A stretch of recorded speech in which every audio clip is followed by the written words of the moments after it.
All right, sometimes we want to build up cross sections either because aesthetically they please us or because that's the available material we have. And in this case, what we have are two pieces of plywood and some dimensional lumber that we want to fasten together to make this box beam. The question becomes then, how do we handle all these little nails or screws that are there, and how does that all work from a math standpoint or engineering modeling standpoint? Right? And so what we've got in this case is the nails are spaced at 4 inches on center, can handle 50 pounds of shear, and we want to find out what the total amount of shear is that's associated with just the capacity of the nails. Now, there's a couple of things that we got to be careful of at this stage in our modeling, and that is we've only dealt with homogeneous material, that this plywood and this 2x4 are somehow of the same mechanical properties. Not very realistic for wood pieces, because the elasticity, modulus of elasticity, is quite variable depending upon the species of the wood, and then you got this plywood, which is going to be completely different again. So we're making a big assumption about homogeneity and isotropy, meaning the same properties are the same in all directions, and that wouldn't really be realistic. Now, does that mean what we're doing is worthless? No, of course not. It gives us a ballpark for the specific example, and it illustrates how we handle this kind of a situation. Right? So this is all about shear, and notice though we got some dimensional things that are given to us here, but the real deal is what's the shear that this whole section can handle based upon the nail capacity. We can only handle 50 pounds of shear. And when you see things like this, there's a couple of things you need to be thinking about, but one of them is shear flow. All right, so we're used to shear stress being tau equal VQ over IB, and having units of force over length squared, right? Now, shear flow is going to be shear force per length. So it is going to turn out that it is Q, little q. I know case sensitivity stinks. Some people don't like that, so they call it little f. I don't like that because in a lot of design codes, little f is a regular normal stress. So it's nasty here. But either symbol is typical for shear flow. And it is just equal to tau times B, which means it's equal to VQ over I. So we have what turns out to be a capacity, all right? So let's go find out what we've got here. We have a shear flow capacity that is, I'm going to use the Q here, that's equal to what? We've got 50 pounds of shear capacity in the nails at 4 inches on center. So that would be 50 pounds per 4 inches. Now, it's a little more complex than that, and I'll show you why as we get into this piece. Right? So we're going to come back and we're going to add some information right there. Essentially either divide or multiply by a factor of 2. All right, so let's go look at that. Let's find Q associated with those nails. Right? And the way that's going to work is we've got this box section, and up at the top we've got that 2x4. Now the 2x4, remember, just to add a little bit more complexity, is not really 2 inches by 4 inches. That's sort of the rough cut dimension. That's going to be 1.5 inches, and then that's going to be not 4 inches, but 3.5 inches. Right, so that's that top piece of 2x4, right? And the neutral axis is down here. And that distance, well, I'll come back here and look at the problem description. A 1/2 inch by 8 inch piece of plywood is this thing. So that's cut to actually 8 inches. It's a symmetric cross section.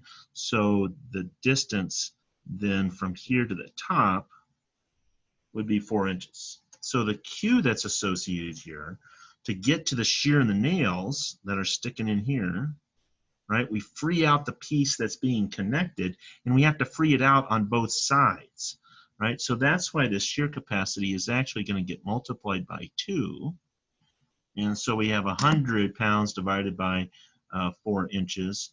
And so that would be 25 pounds per inch for the shear flow capacity. Again, notice we had to get this piece freed that we were attaching together in this little composite shape. We had to cut through 2 sides where the fastening was happening.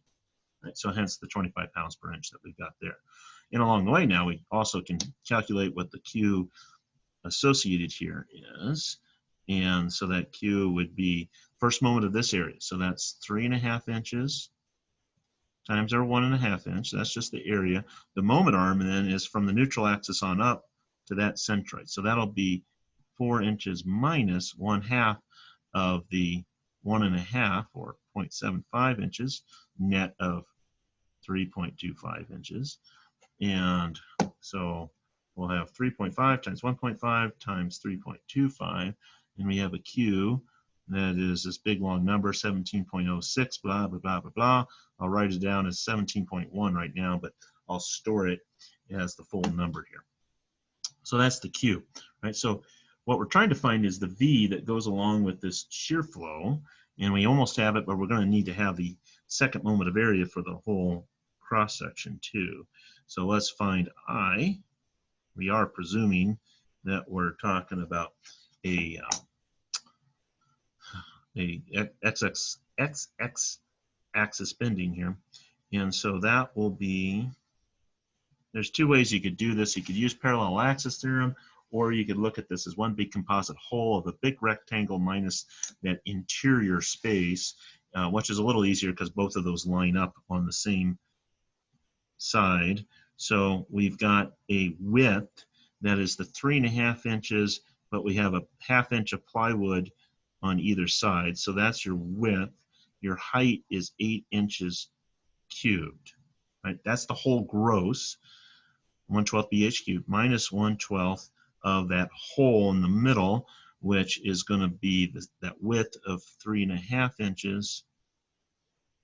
That's height, or sorry, width, and then the height is going to be the 8 inches minus 2 of these 1.5s, or 3 inches, and that will be cubed. I didn't put units on these things, did I?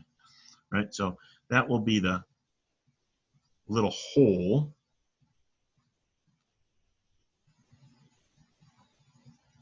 Almost spelled it as hole, right? So that's the gross minus the whole. And so let's just work that out. We've got 3.5 plus 0.5 plus 0.5, and so that's 4.5. 4.5 divided by the 12 times the 8 cubed minus the 3.5 divided by 12 times 5 cubed equals 155.5 inches to the 4th.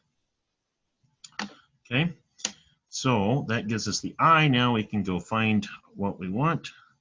Let's find the capacity associated with the nails, right? And so that will be reworking that equation.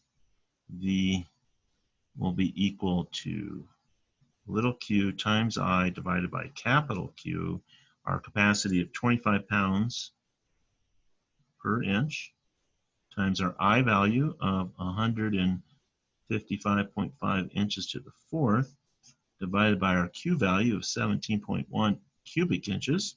So inches to the 4th over cubic inches is inches. Inches in the numerator divided by inches goes away, and we have in pounds, so I like that. So then we will end up with a shear capacity associated with the nails of 227.899, so that's 227.9, or just 228 rounded up pounds, as our answer to how much shear this cross section can handle just from the basis of the nails and the nails only. And that's how you deal with these built-up sections and cutting through those spacers in this concept here of shear flow for what is example B2.3.